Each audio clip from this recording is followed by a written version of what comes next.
thank you very much for coming on the podcast. Thanks for the invitation. Really appreciate it. Thanks. Thanks for all the alpha leak. Maybe too much.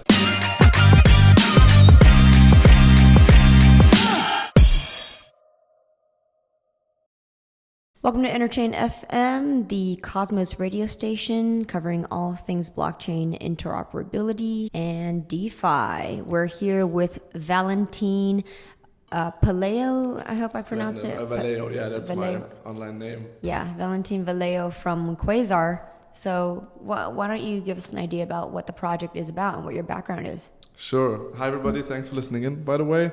Quasar.fi is our project, coming up pretty soon now. We're in testnet, so you haven't missed out if you haven't heard about it yet.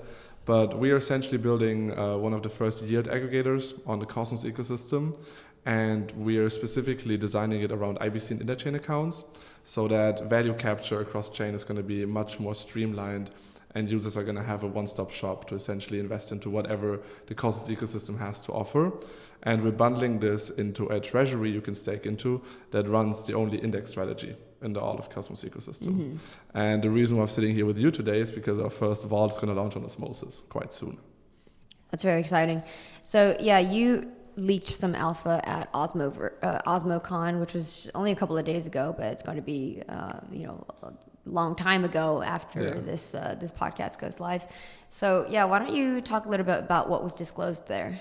Yeah, absolutely. So we've been working on this for the last 8 months, pretty stealth, honestly. We haven't really had any marketing engagement. However, we've definitely made it our priority to kind of get into the ecosystem. And we are also co-developing things like IBC queries, which are probably going to be live for the time you hear this. So what I was able to disclose is essentially that we have a ETA for our testnet, probably in 2 weeks, or when you listen to this, depending on when, mid of June, it's probably going to be the testnet live, and then we're going to have mainnet around September, hopefully, with the first strategies running, so that users can finally experience a Cosmos that is akin to a single blockchain and user experience with the extended possibilities of the IBC-enabled network. Mm-hmm. Okay, so let's talk about your yield aggregation protocol. Yeah, how does it work? How are strategies implemented? Who's coming up with the strategies? Yeah, absolutely. So the way that we designed this is essentially we are our own app chain. So we have our own validator set.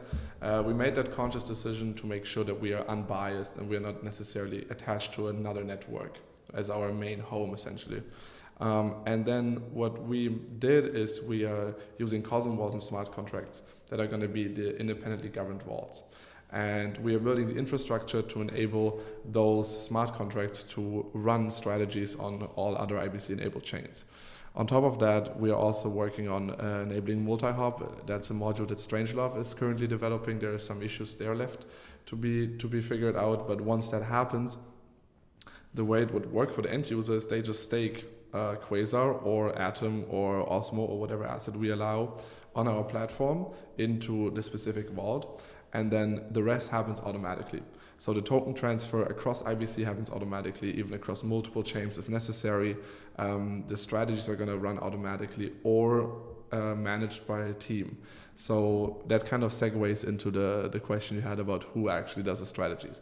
So we're going to have a couple sets of vaults. We're going to have, I would say, the Quasar.fi branded vaults that are going to be managed internally. So those are the vaults where we can specifically look at what we believe the ecosystem needs and kind of put the yield they're going to generate as a second priority and not the main priority. For instance, we see that there's a lot of liquidity needed in so-called desired trading pairs, which we believe there's liquidity missing there to onboard new users into the Cosmos ecosystem. If someone wants to come in, a lot of the liquidity is in the Osmo token, which showcases good tokenomics on your end, but we need to also add a lot of liquidity in projects that new users want to onboard into, right? And if we as the project consolidate the liquidity and allow that to flow into those desired trading pairs, we can create a feedback loop for new users to consider Cosmos their home and to consider Osmosis a more full AMM in a way. So a lot of these vaults are going to be managed by us internally. Now then we're going to have a set of what I would consider the kind of labeled, white labeled vaults, which are vaults where we're going to have either a grants program or an incentivized program for independent teams to create vault strategies that we think are needed for our index. So if you wanted to buy Ethereum today, you would essentially run a network-wide strategy already, because you benefit from the growth of the Ethereum ecosystem, building the coin that's used as gas. You don't have that privilege in Cosmos. If you buy Atom, you're just investing into Cosmos Hub. You're not really investing into the growth of the entire ecosystem. So we are looking at different value-generating DeFi products in the Cosmos ecosystem that we believe should be part of our index, should be part of the investment if you consider there to be growth in the future for Cosmos, right? So these are going to be the second set of vaults. And the third set of vaults are the completely independent, independently governed, have nothing to do with us. We don't have any restrictions on who wants to build what on any chain. I mean, needless to say, all of the vaults are going to be independently governed. It's just the relationship from them to the Quasar Labs team is going to be different. So definitely the biggest challenge for us is to create an incentive mechanism for those independent teams to build strategies. Specifically, given that this is very novel in the Cosmos ecosystem, this is going to be one of the harder challenges for us to solve. All right. Can you just elaborate more about how your index works? Yeah, so the way we've designed this is that we had some conversation with the Yearn team to figure out and to learn from them what kind of first steps they took to build a yield aggregator, given that they're definitely the most successful and the first example in the space. And the way it works is that there is a 2% management fee essentially that goes into the platform. So either in Yearn's case to Yearn, or in our case to securing our chain and to fund our operations. And then there's going to be a certain set of split between the people that stake or deposit into the actual vaults that are going to receive by far the biggest amount of the profits, because they are the capital providers. And then there's going to be a cut that is going to flow into the treasury, which is going to be the basis for our index. So let's say we have 15 vaults, all of them generate revenue, 10%, 15% of that revenue goes into the vault, into the treasury. Anyone that stakes into our treasury then receives those profits. It's just a way of consolidating the flow of capital into a singular investment vehicle, which is essentially the strategy that we are following through the entire philosophy process, that it is way too complicated to invest into Cosmos, especially for novel users. Mm-hmm. So that's why a lot of the things we're doing is just the flow of capital consolidated into singular spaces. And then another cut is going to be a strategist cut. That's something that we definitely talked with Yearn about, and they gave us a lot of good ideas on how to structure that specifically, so that there is an ongoing incentive mechanism to keep strategies not only up to date but also efficient. So if you wouldn't offer ongoing profits for strategists, the incentives to create vaults are very low. This way, you basically would allow anyone to become a sort of hedge fund manager and run whatever strategy they feel fit in. And what Yearn has shown is that if you do that very successfully, you can even have entire teams managing a vault. Yeah. So that is kind of the end goal of the active management process. Mm-hmm. So Quasar is the Cosmos answer to Yearn protocol of Ethereum? It's Yearn with a very big spin specifically for the needs and the use cases, and also the way that Cosmos needs to be approached because of the novel challenges, but also novel opportunities it offers. So there's a reason why we talk with Yearn, because I'm currently trying to figure out incentive alignment with them. This is kind of slight alpha. I mean, there's nothing confirmed. Nothing is definitely set in stone, but it is in my personal interest to have a relationship with Yearn, given the fact that they probably won't expand to Cosmos, and we are much more familiar with the issues that Cosmos has. So it's just a very natural kind of, I don't want to throw out the word partnership because it's very overused in the Cosmos space, but it's definitely of interest to be in touch from both parties regarding that. When it comes to Yearn, we can't copy paste their contracts. That doesn't work. Even with CosmWasm, we can't just, it's not just, translating between, I would say, Dutch and German, right? It is much more a translation between Japanese and German. There's essentially a complete overhaul of what you can take from them. But nonetheless, it is a given that there's a lot that we can learn from them, especially when it comes to how they grew the ecosystem and fostered relationships with potential strategists. So in some regard, if we can allow them to benefit from our growth, we could get access to potentially, the knowledge of the only people in this entire space that can basically give us or explain us a blueprint as to how they grew the biggest yield aggregator that Ethereum has to offer. Okay, and how did they grow their strategist team, so to speak? So I won't go into too much detail there because I think a lot of that stuff is not necessarily something that I'm authorized to share, but it is what I can say is that they tried a lot of things and also changed the things that they were trying. So they definitely have a lot of trial and error experience in that regard, but it's basically just a balancing act between how much do you give the people the deposit and how much do you give the strategists, and also how do you design who gets what. Well, how do you decide who becomes strategist? So in our case, it's going to be permissionless. So anyone can become a strategist, right? It is up to them to create success so that people deposit capital into it. Is there a chicken and egg problem? A little bit, but we think that we solved it quite well with the incentives we're going to give to strategists to kind of get going. Again, this is not set in stone, but things that are currently going through our team's brainstorming phase is essentially we have a lot of Terra developers that are coming over, right, after the implosion of Terra. And given that it's a CosmWasm-enabled chain, we see a lot of talent coming from there that would be capable to create strategies. So we have an amount of developers that need a new home, that speak the language we need them to speak, and that probably want monetary help very fast. So there's an idea for us to, let's say, for example, offset initial risk by offering a set amount of money for specific vaults that we want to be made. If those vaults pass our QA process and pass our security process and pass our process of do they fit into the philosophy of what we want in the index, the team would be basically given that grant or given that amount of capital, and it would be repaid by the vault if it creates value. So the risk is not at the team. It is we are putting our money where our mouth is. If we pay them to create a strategy, if it fails, it's on us.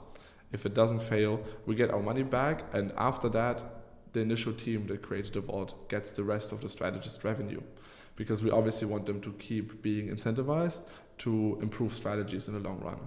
So that, for instance, is some of the incentives that we are looking at. What are the tokenomics of this protocol? It would make a lot of sense for people to kind of check out the website and our Notion for more details. Quasar.fi and Notion is going to be linked there.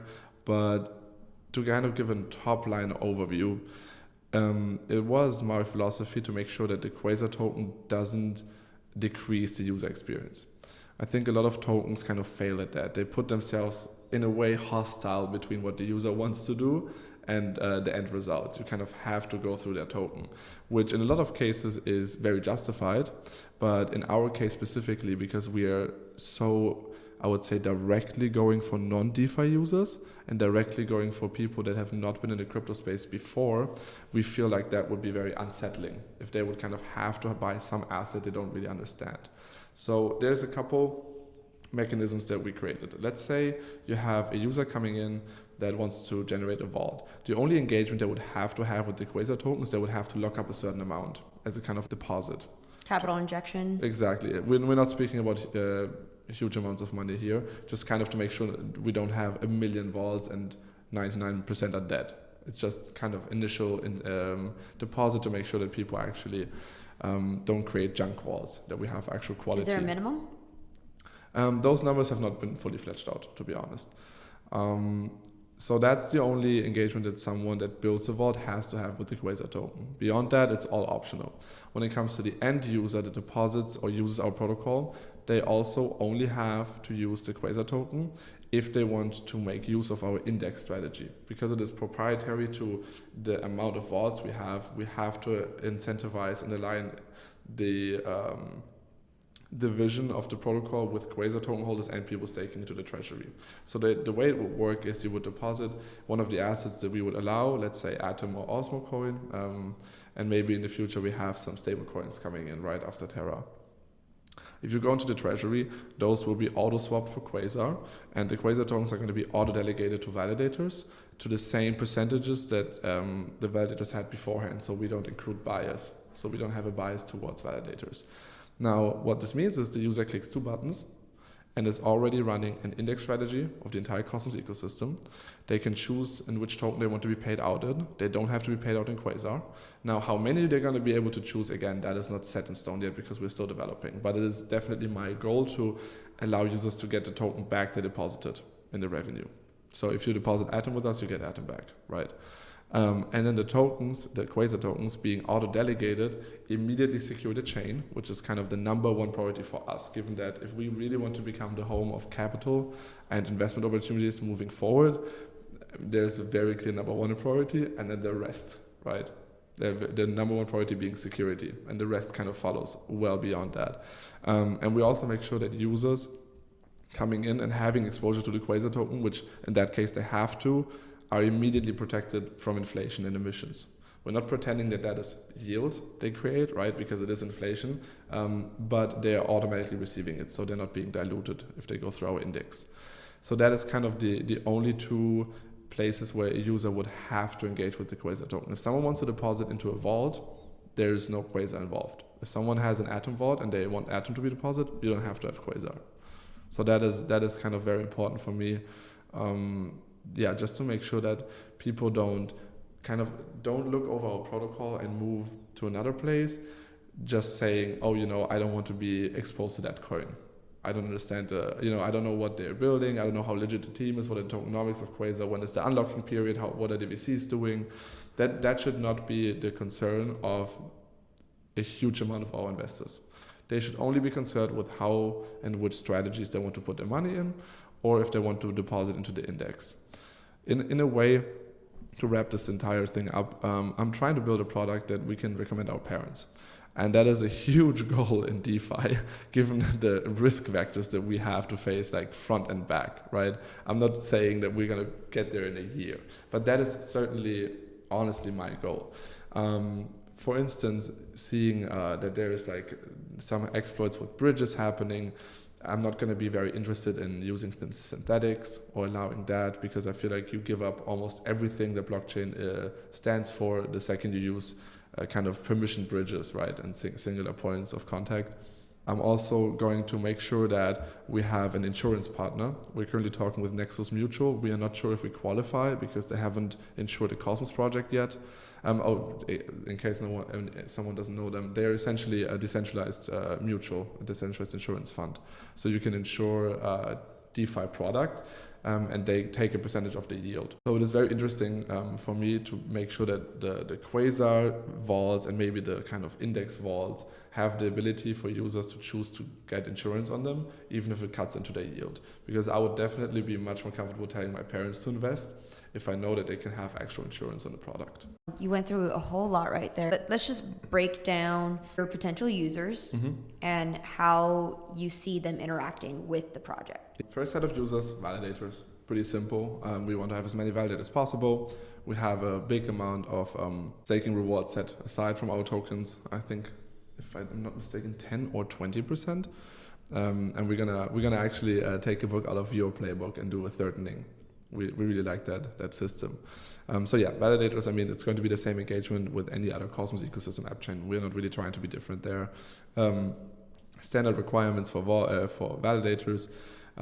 One thing that in the future is going to change in engagement is we do want a clear pipeline to more decentralization. So maybe at some point in the future, once we can confidently say that our chain is very robust and has been audited a dozen times. Security, again, huge concern for me. We're currently being audited by Hellborn. By the time you see this, you're probably going to see our results. And then have a pipeline for validators to take more initiative into the actual protocol. Second user is going to be the current Cosmos users, the people that actually use Cosmos right now, the DeFi and I would say the crypto natives. we expect them to be the two groups of people. One of them turn into strategists that are going to actively manage the vaults and create strategies. And the second one to be going directly into specific vaults and maybe even manage their capital very actively and switch between different vault strategies depending on what they see in the market. For those, the user experience is going to be, as aforementioned, deposit into a vault you like, leave your money there, take your money out, put it in another vault, or lock up some Quasar tokens, create a strategy, use our framework for the vaults, basically adjust them to how much you want, and then independently govern and have proposals to adjust strategies moving forward. So that's kind of the second user group, the big DeFi users.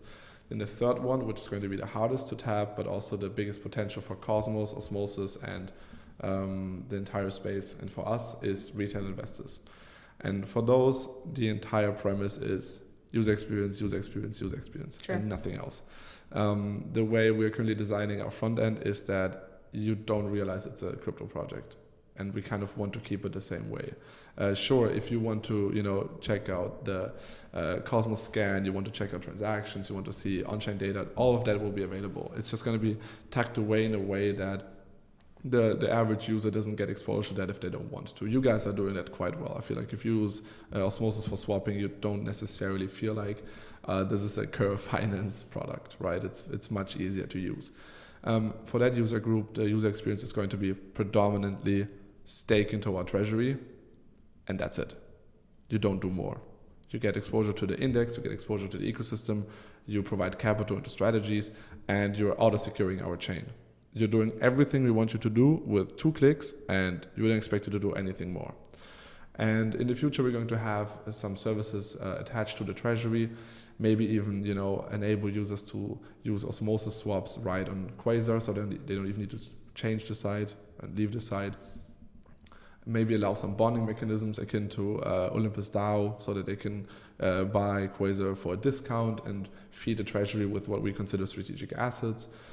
So there's going to be some of those aspects that the end user is going to engage with, but the pipeline is stake into treasury, and then hopefully in the future we're going to have a fiat on-ramp so that it basically looks like buy Quasar or buy Atom, stake, done. Mm-hmm. It should be as easy as buying a stock. That's kind of what we're going for. So that's like the 3 user groups and how we're designing around them. Excellent. Thank you for the breakdown. With regards to the fiat on-ramp, do you have any comments about Cato? Because they're integrating an on-ramp with Osmosis right now. Is there a potential for collaboration with them? Oh yeah, absolutely. Generally speaking, we definitely value users that have proven, projects that have proven to deliver. And we definitely value also projects that are kind of in the Cosmos ecosystem. So I haven't engaged with them yet, I have to admit. I haven't really talked with them yet. But if there is a fiat on-ramp being built natively into Cosmos or in Osmosis, then we are more than just mildly interested. Is there anything else that you want to announce or inform our listeners about Quasar? Any alpha that you could leak? There's going to be much more public engagement from Quasar's side. We've just had a marketing agency onboarded, so we're going to have much more content, much more updates, and much more public connection to the community moving forward. So you're going to get a lot more information from us. I think I can't leak more than I've already leaked. We finished our fundraise. I guess that's a leak, but we are not announcing the leads yet. We're not announcing everything yet before it's completely wrapped up. So you're going to get some information on that soon.